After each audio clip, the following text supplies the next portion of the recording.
আগামী 4 ডিসেম্বরের মধ্যে এসআইআর এনিমারেশন ফর্ম জমা দেবার নির্দেশ দিয়েছে নির্বাচন কমিশন। এই সময়সীমা ঘনিয়ে আসতেই জোরকদমে চলছে বিএলওদের মাধ্যমে শিক্ষা সংক্রান্ত ফর্ম বিতরণ ও সংগ্রহের কাজ। নাগরিকদের আরও সচেতন করতে আজ সকালে পথে নেমে পড়েন মুর্শিদাবাদ পৌরসভার পৌরপিতা ইন্দ্রজিৎ ধর।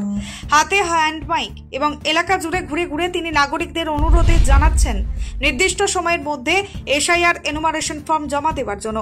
শুধু ঘোষণা নয়, পৌরপিতা নিজেই বাড়ি বাড়ি গিয়ে খোঁজ নেন ফর্ম পূরণ হয়েছে কিনা, জমা দেওয়া হয়েছে কিনা। যাদের ফর্ম পূরণ হয়নি তাদের তিনি জানান প্রতি ওয়ার্ডে খোলা শিবিরে এসে ফর্ম পূরণ করতে। আর যদি 2002 সালের ভোটার তালিকায় কোনো বাড়িতে না থাকে তবে পৌরসভা এবং প্রতি ওয়ার্ডে বাংলার ভোট রক্ষা শিবির খোলা হয়েছে, সেখান থেকে তালিকা সংগ্রহ করার পরামর্শ দেন তিনি। পৌরপিতার এই সক্রিয় ভূমিকায় প্রশংসায় পঞ্চমুখ নাগরিকরা। তাদের মতে ভোটার সম্পর্কিত সচেতনতার এই উদ্যোগ সত্যিই প্রশংসনীয়। কি কারণে আপনাদের এই যে ভোট রক্ষা শিবির শুরু করেছেন? আমাদের নেতা অভিষেক বন্দ্যোপাধ্যায়ের নির্দেশ, মাননীয় মুখ্যমন্ত্রীর যে নির্দেশ,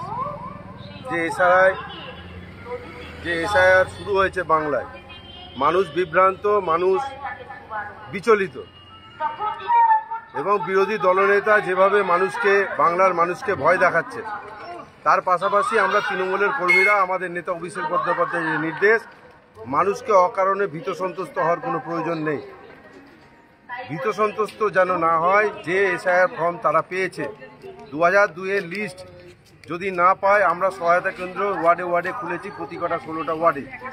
তার সাথে সাথে সরকারি যে নির্দেশ, খুব দ্রুততার সাথে যে সমস্ত ফর্ম যারা নাগরিকবৃন্দ পেয়েছেন সেই ফর্ম অতি দ্রুততার সাথে ফিল আপ করে আপনারা বিএলওর কাছে জমা দিন।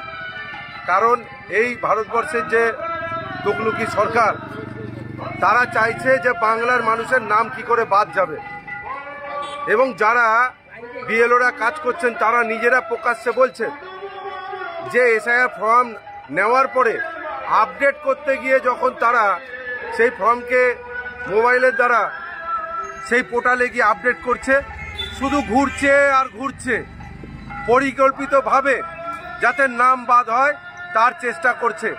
আমরা বাংলার মানুষকে সচেতন করার চেষ্টা করছি যে যত দ্রুত ফর্ম পেয়েছেন, যত দ্রুত বিএলওর কাছে জমা দেবেন, তত দ্রুত আপনার নামটা যেন নথিভুক্ত হয়। আপনার দুর্বলতা বা আপনার দেরি হওয়ার জন্য এই সরকার বা কেন্দ্রীয় সরকার যেন না বলতে পারে যে আপনি দেরি করে দিয়েছেন বলে আপনার নাম বাদ হয়েছে। আমরা চাই যে টাইম সরকার, ইলেকশন কমিশনার যেটা নির্ধারিত করেছে তার আগে আমরা এই বাংলার মানুষকে বলবো, 5 নম্বর ওয়ার্ড সময় প্রতি কটা ওয়ার্ডের মানুষকে বলবো আপনারা জমা করুন এবং বিএলওকে দিয়ে রিসিভ করান, এবং সহায়তা কেন্দ্র খোলা হয়েছে, সেখানে এসে আপনার সমস্যার সমাধান করুন।